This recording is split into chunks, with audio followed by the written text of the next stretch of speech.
amables de ocupar sus lugares.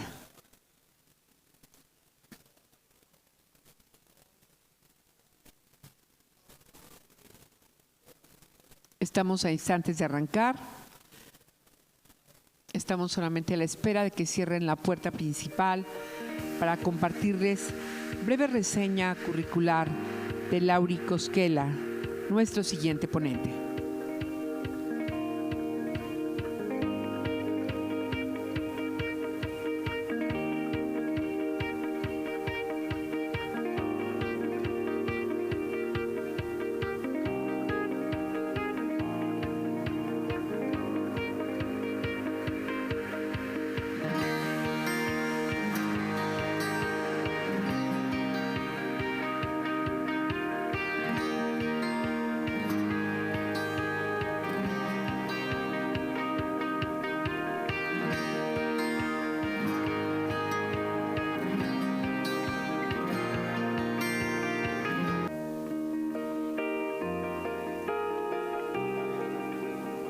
¿Estamos listos? Voy a compartirles reseña curricular de nuestro ponente, Lauri Cosquela. Desde 1991, Lauri ha estado involucrado en la investigación sobre construcción Lean. Su investigación se ha centrado especialmente en las teorías de la gestión de la producción, así como en la gestión de proyectos. También a la construcción Lean. Desde 2005, investiga la teoría del diseño. Ha promovido la opinión de que la teorización del diseño comenzó ya en la antigüedad con el método de análisis a partir de la geometría y la retórica como los primeros modelos de diseño por analogía. Sostiene que estos dos modelos aún proporcionan una comprensión superior del diseño. Un aplauso para recibir a Lauri Cosquela.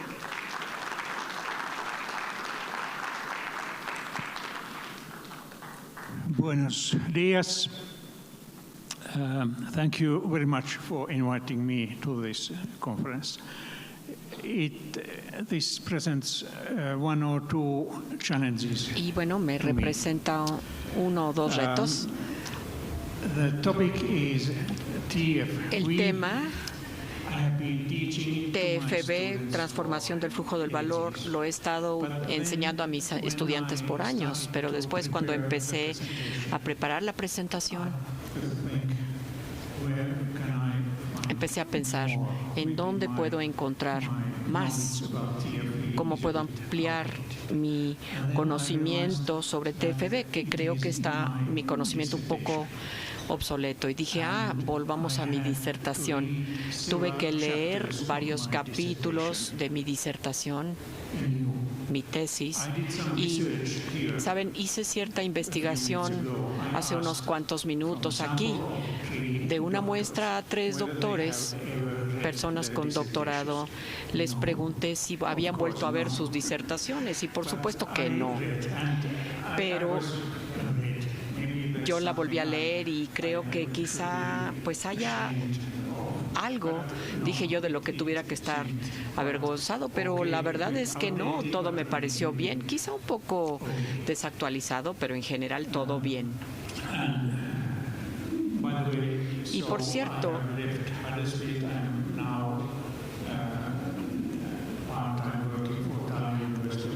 ya no estoy trabajando en Huntersville, trabajo parcialmente para la Universidad de Tallinn.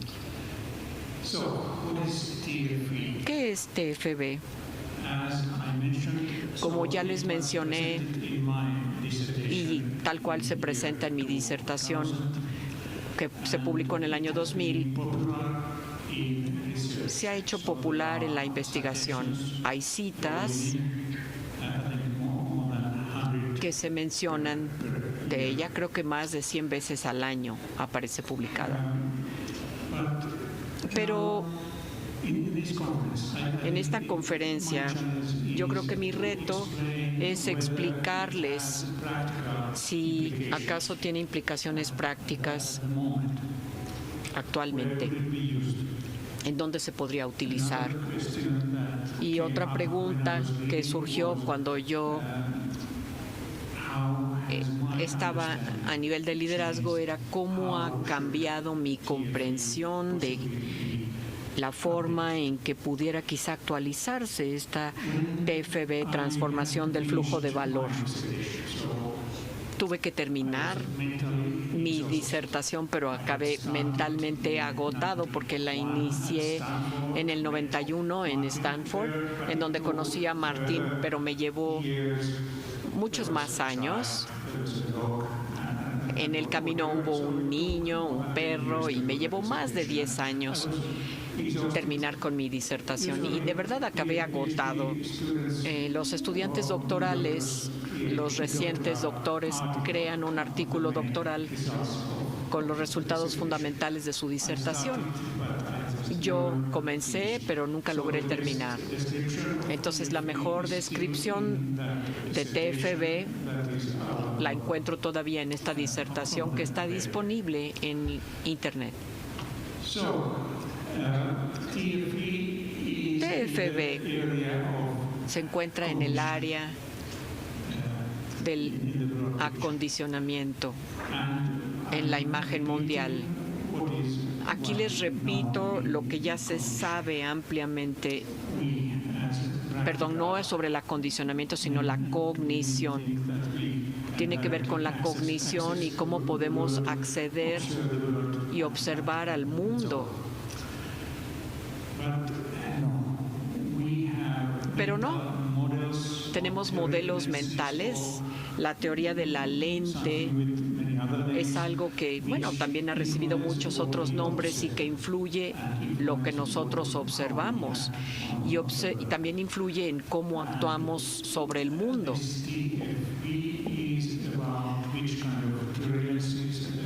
Aquí se hablan de, por ejemplo, las teorías que pueden estar relacionadas con la producción. Y para darles un panorama general, aquí les incluyo esta presentación tan sencilla del flujo de la transformación y la generación del valor. Existe el modelo de transformación, que es este recuadro en donde entra una flecha y sale otra. Es la transformación de las entradas en salidas, materias primas en productos. Creo que la mayoría de las personas ya lo han visto en un libro de texto, pero lo que no aparece aquí es el tiempo. Y este es un modelo de caja negra en donde no podemos ver qué es lo que ocurre en el interior.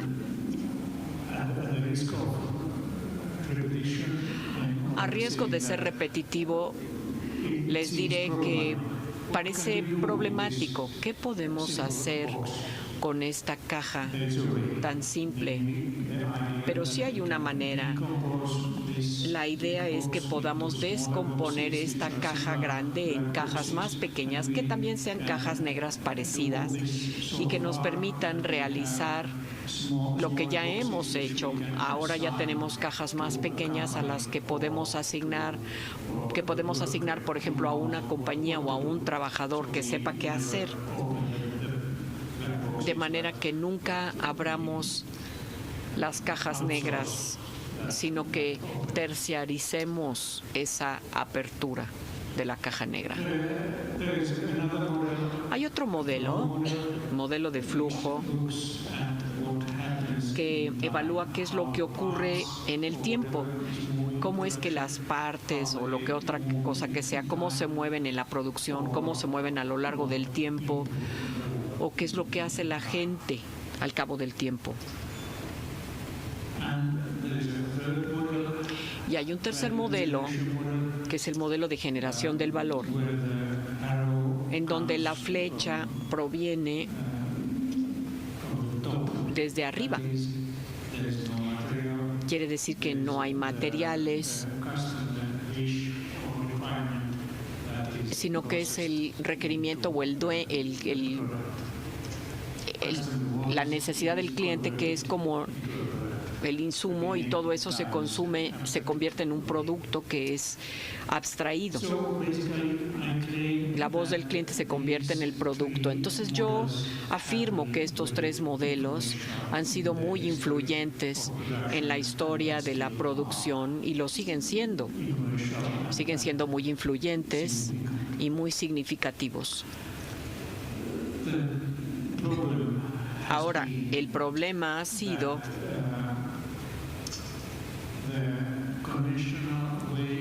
que la manera convencional de administrar, ya sea, por ejemplo, en la construcción, la forma de administrar se ha basado en este modelo de transformación. Los otros dos modelos no se han utilizado explícitamente.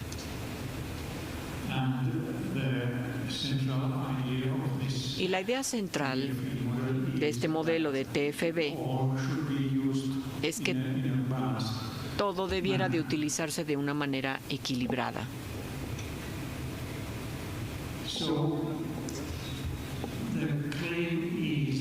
Aquí la afirmación es que existen tres cosas en la producción. La transformación de los materiales y la forma, y podemos pensar en un proyecto de construcción, por ejemplo. Primero, podemos visualizar todos los materiales que se van a utilizar: el acero, la madera, el concreto y demás. Y los visualizamos como están cuando llegan al sitio. Y después, pues, tenemos un edificio ya terminado. Entonces, hay una transformación del material y de la forma. En segundo lugar, hay un movimiento o un progreso de los materiales, formas y diseños a lo largo del tiempo. Y en tercer lugar, existe un proceso consistente en satisfacer las necesidades de los clientes. Entonces, mi conclusión en aquel entonces fue que estas son perspectivas separadas e independientes y que no había unificación, por lo menos en mi disertación. Y yo planteé esto como posibilidad de una investigación futura. Y ahora mi manera de pensar ha cambiado. Yo no creo que sea posible unificar, porque son metafísicamente diferentes. Y sin embargo, se pueden utilizar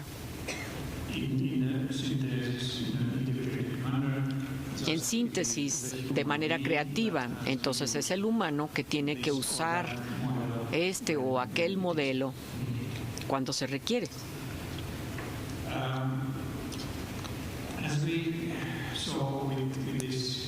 Y como lo vimos con esta caja en donde hay una entrada y una salida, pues es un concepto muy modesto como tal, pero existen principios que se asocian con cada perspectiva,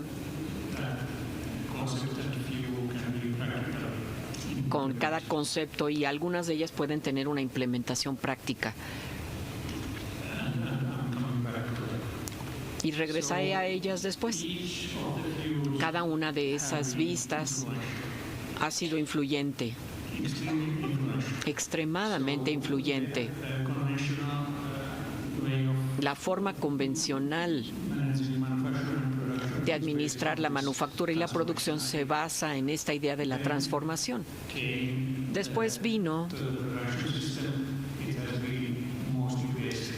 en el sistema de producción que se ha basado más bien en esta idea.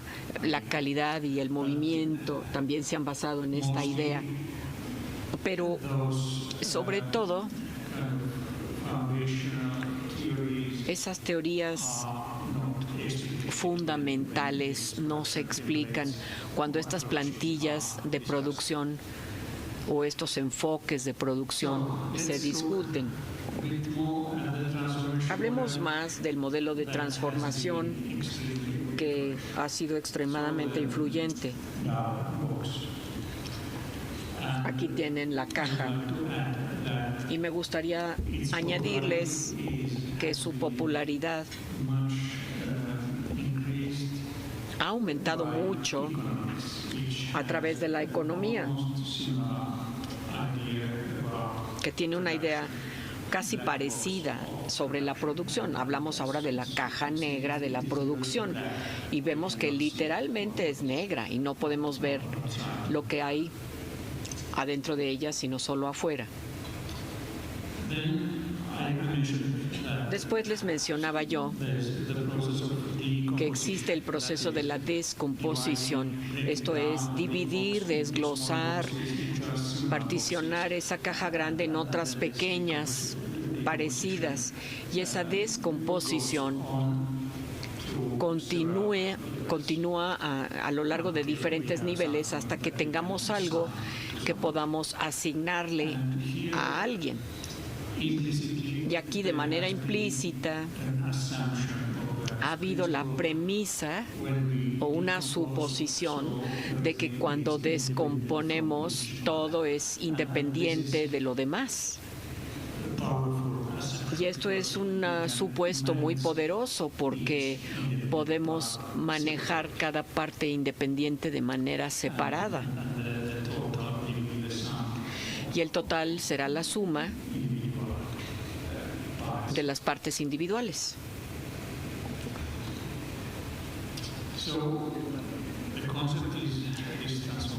Entonces el concepto es esta transformación. Ese primer concepto es la descomposición y hay otros principios como por ejemplo el amortiguamiento, aislar el proceso productivo del mundo externo y de las variaciones a través justamente de este acolchonamiento. Es difícil sobreestimar el poder de esta idea. El concepto de la productividad se basa justamente en ver las entradas y las salidas, o más bien las salidas y las entradas, y la relación matemática entre ellas es la productividad. La productividad no es una cosa. Hay millones de ocurrencias de la palabra productividad en Internet. Yo creo que está muy sobrevalorado este concepto porque es tan solo la relación entre dos cosas. No existe en el mundo material.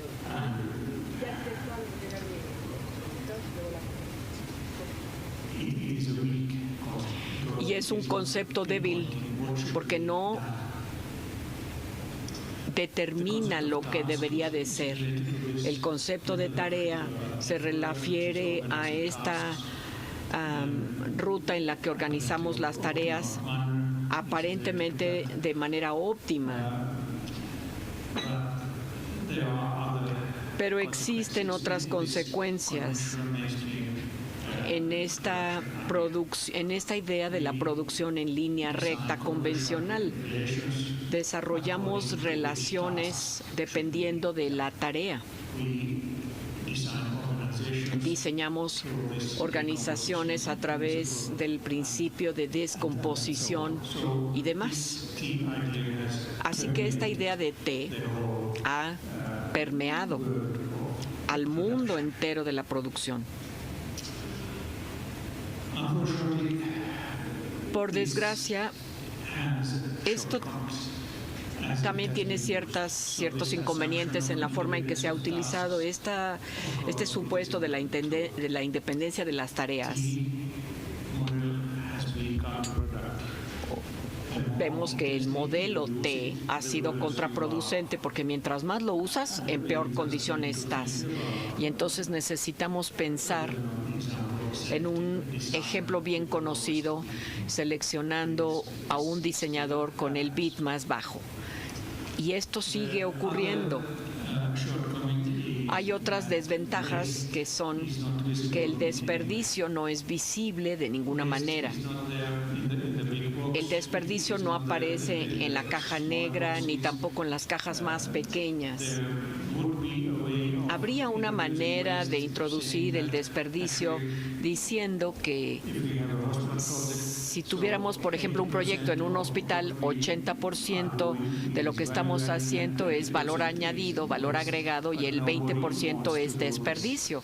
Pero nadie lo quiere hacer, porque entonces tendríamos que descomponer el desperdicio y de hecho no sabemos por adelantado en dónde habrá ese desperdicio. Y este hecho de que el desperdicio no ha sido visible es sumamente dañino, porque muchas personas tienen esta idea de la transformación como su modelo mental, y esto quiere decir que simplemente no pueden absorber, asumir la idea del desperdicio. El modelo T es óptimo para lograr hacer cosas porque nos muestra qué hacer, pero no ayuda a reducir el costo, sino más bien le suma al costo, y tampoco ayuda a aumentar el valor para el cliente, porque el cliente no aparece ahí por ningún lado. Y ahora pasemos al modelo del flujo. He estado ilustrándoles el modelo de flujo de esta manera. Consiste en pasar por producción y puede estar en las etapas de procesamiento mientras que se está transformando, pero hay otras etapas que son el movimiento, espera, desecho del desperdicio y demás. Y ahora hemos empezado a llamar a todo esto desperdicio. Así que hay más introducción de la que deja implícito este modelo de transformación. Y básicamente el cliente no necesita esos otros fenómenos de movimiento, espera, inspección, que son un desperdicio, y nos quedamos con el primer principio en lugar de optimizar o empezar a eliminar el desperdicio. Y hemos encontrado al cabo de muchas décadas pues que hay herramientas muy poderosas para hacer esto, por ejemplo, compresión de tiempo, variabilidad, reducción, transparencia y demás. Y en la manufactura, la idea del flujo se traduce en el justo a tiempo, que se convierte en lo esbelto. La gran idea de la esbeltez es que todo ocurre a lo largo de una línea de tiempo, la manufactura, por ejemplo, y podemos ver la diferencia entre un modelo de transformación y un modelo de flujo evaluando la red. Aquí tenemos la parte de una red en donde la tarea se debe de empezar cuando la tarea anterior o precedente ha sido terminada. Y sin embargo, el último planeador dice que la tarea se debe de iniciar únicamente cuando todos los prerequisitos, todas las entradas se tengan disponibles. Pero existen muchas entradas distintas o insumos. ¿Y por qué les digo esto? ¿O por qué lo dice el planificador? Porque los flujos se toman en cuenta. Entonces tenemos una perspectiva muy diferente de la situación cuando tomamos los flujos. El modelo de generación del valor.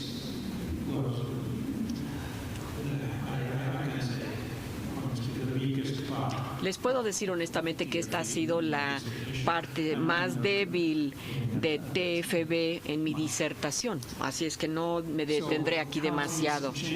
Ahora, ¿cómo cambian las cosas cuando implementamos el sistema esbelto? El modelo T se ha utilizado y hemos pasado al uso, sobre todo del modelo de flujo, con el modelo de iteración del valor, integrando la T cuando es apropiado.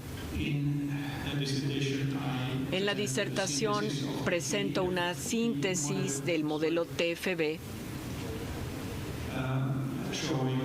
en donde muestro que existe una cadena de conceptualización para llegar a cosas prácticas.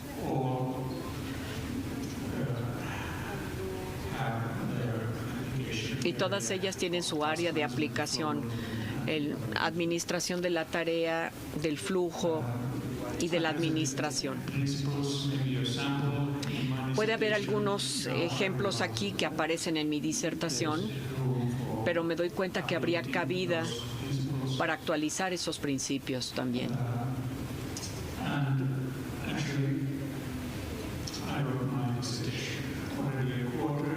Y de hecho yo escribí mi disertación hace ya un cuarto de siglo y les decía yo que el modelo B debería de presentarse de una mejor manera y que deberían de emitirse nuevos principios, sobre todo con el flujo, agregando, por ejemplo, la colaboración y la creatividad. Por otro lado, lo que ha estado ocurriendo en la práctica es que se han revelado nuevos principios. Aquí, por ejemplo, tenemos el empaque de trabajo avanzado que aparentemente pretende desarrollar nuevos principios para empaquetamiento. Es un método comercial que es difícil de entender exactamente, entender qué es lo que es, pero esta es mi interpretación.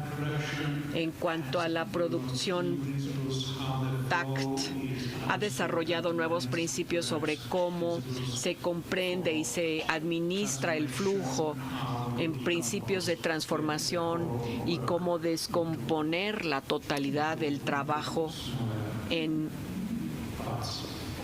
partes más pequeñas. El diseño del valor objetivo presenta nuevos principios para colaboración y creatividad. Tengo un artículo con Clem Ballard publicado hace 2 años. Y por último, aunque no menos importante, la evolución del cómputo y todo lo que está ocurriendo en relación con él o con ella tiene principios explícitos sobre el acceso sencillo a los datos y al conocimiento tal y como lo conocemos, y Martin acaba justamente de mostrar que yo tengo acceso a la información. Eso es justamente eso. 4 segundos más. Les doy una evaluación concluyente desde mi punto de vista muy subjetivo. Yo leí mi disertación nuevamente y pensé que los fundamentales del TFB han pasado la prueba del tiempo y mucha gente sigue encontrando inspiración de mi disertación, y esto ayuda a comprender los conceptos de lo esbelto, especialmente del desperdicio, y por qué la gente no entiende el desperdicio para nada. Yo creo que en la formación debe haber cierta exposición a estas ideas. La actualización continua es necesaria para todos los principios. Por supuesto que sería muy bueno tener en un solo lugar todos los principios importantes para administrar la producción. Y TFB ofrecería la posibilidad de ello. Hay más que teoría de la producción en los métodos esbeltos. Está también la ontología y la epistemología, que deberán de considerarse también. Y nuevamente yo creo que deberíamos de hablar más de sustentabilidad en relación con lo esbelto, de qué manera lo esbelto puede promover la sustentabilidad. Esto es algo realmente urgente como tema. Y bueno, aquí están mis referencias y aquí me detengo.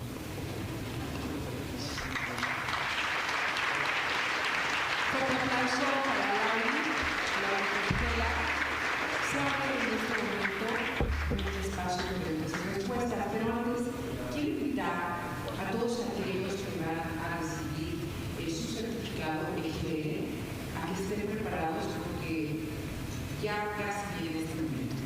Abrimos en este momento el espacio de preguntas y respuestas. Adelante.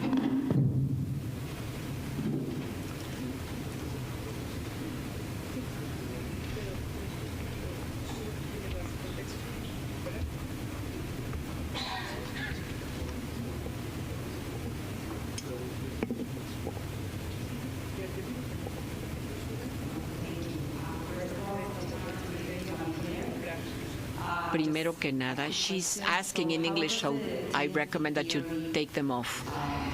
Un honor tenerlo aquí. ¿Y cómo es que este modelo del TFB puede introducirse y representarse en el concepto de lo esbelto?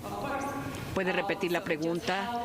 Sí, ¿cómo es que esta teoría de TFB inspira la estructura del mundo esbelto? Sí, como la estructuración que hacemos para los proyectos, para el cumplimiento de los proyectos esbeltos. TFB es como un fondo filosófico.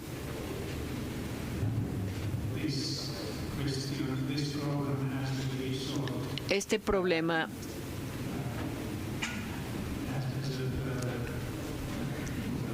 tiene que resolverse de esa manera, pero yo me imagino que uno debiera empezar por decir, si es un proyecto de construcción del que estamos hablando, debiéramos empezar pensando en grandes pedazos de trabajo. Y existe este concepto del estructurar el trabajo que proviene de Berkeley.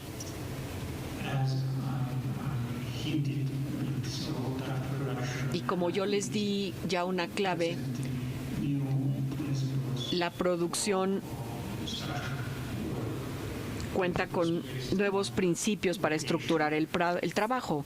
Estos principios son la localización y, por supuesto,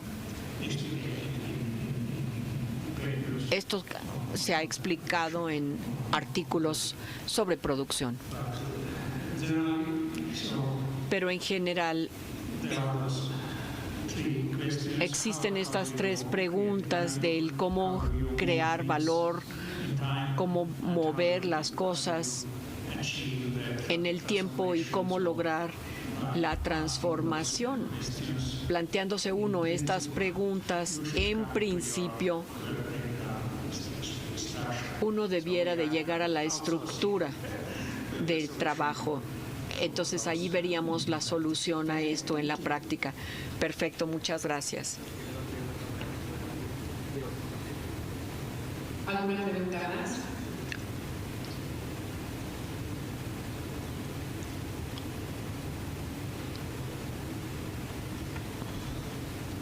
Sí, Lori. Hi, Lori. ¿Va usted a hablar en inglés?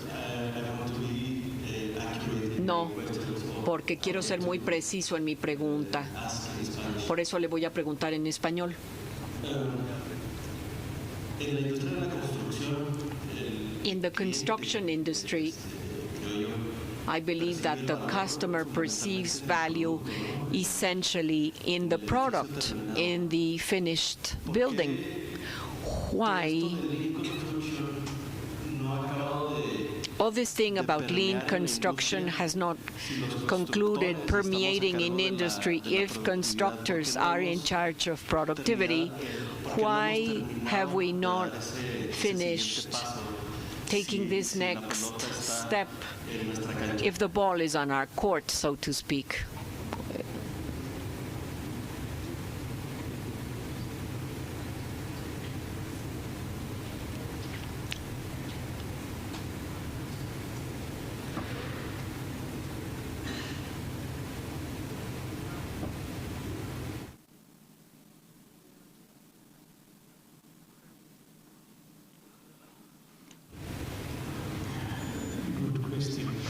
Es buena su pregunta.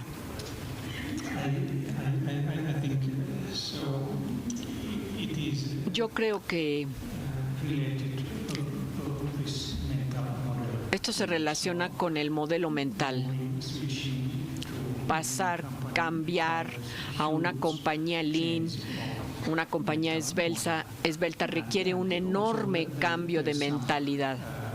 Y por lo tanto, hay investigación que muestra que la gente en la construcción piensan mucho en cómo piensan los demás en ellos, cómo piensan los demás colegas en ellos. Son aversos al riesgo. Y ellos piensan, ¿y si yo fracaso, qué pasará con mi reputación? Entonces creo que esto tiene que ver con esa división de intereses. Esbelto es algo que es genuina, auténticamente difícil de comprender. Y hay muchos factores. Un factor es lo que quiere el cliente, sus deseos. ¿Ellos promueven lo esbelto o no? En esos casos promueven lo esbelto y puede haber a través de eso un progreso rápido, supongo yo. Los gobiernos centrales en todos los países que yo conozco no les interesa demasiado promover el modelo esbelto. ¿Por qué? Porque están llenos de economistas que nunca han aprendido sobre el desperdicio.